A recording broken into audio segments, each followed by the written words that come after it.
We are continuing our summer sermon series on the books of 1st and 2nd Samuel, and as we get towards the end of 2nd Samuel and the end of our series, I wanted to highlight for you a character that I find really fascinating. He's one of my favorite characters in all of Scripture, not because he is admirable, not because he is someone that you should model your life after, but because he doesn't fit into our normal descriptions of good and evil, especially as we read biblical narrative.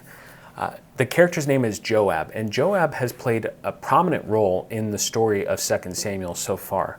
Joab has served as David's lead general, kind of the ruler over Israel's armies. He has been instrumental in a number of aspects of David's life. He helped David carry out the sin with Bathsheba and Uriah by putting Uriah on the front lines of Israel's armies and having him killed.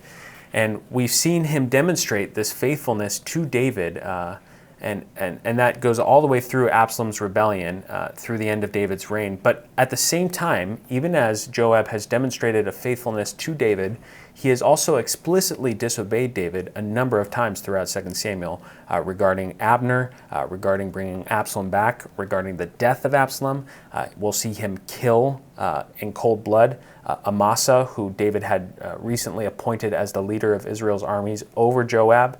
And so you're kind of left with this impression by the time you get to the end of 2 Samuel that Joab, in many ways, is just as responsible for leading Israel as David is at this point. He is a major power player in the story.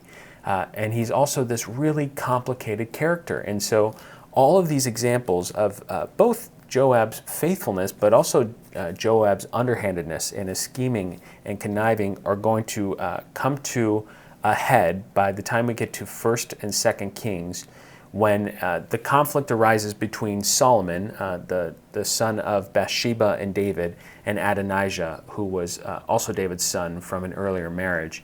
And they are going to, they're both going to strive after the throne, but we will see that David will be appointed by, or Solomon will be appointed by his father David to inherit his throne.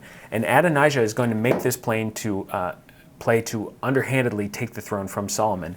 And one of the characters that Adonijah is going to recruit from himself as a means of support for his claim to the throne is Joab. And so finally we see, as we've seen multiple times throughout 2 Samuel, that Joab in one final event is going to explicitly disobey the command of his king David, and it will ultimately lead to his death in the tabernacle in the presence of God. I wanted to point out Joab because I think he's a character you could easily miss if you read too quickly through the story of 1st and 2nd Samuel. But what a fascinating character, and what a fascinating look at what can happen when we live in a way that's underhanded, when we scheme and connive, and when we try to make plays for power in our own lives, the serious consequences that can have on our lives. And we see it resulting in the death of Joab. So I hope that this has provided kind of a new insight into this really unique character, and I hope as we read through the end of 2 Samuel that you have come to appreciate just how beautiful and intricate and compelling the stories are in this book.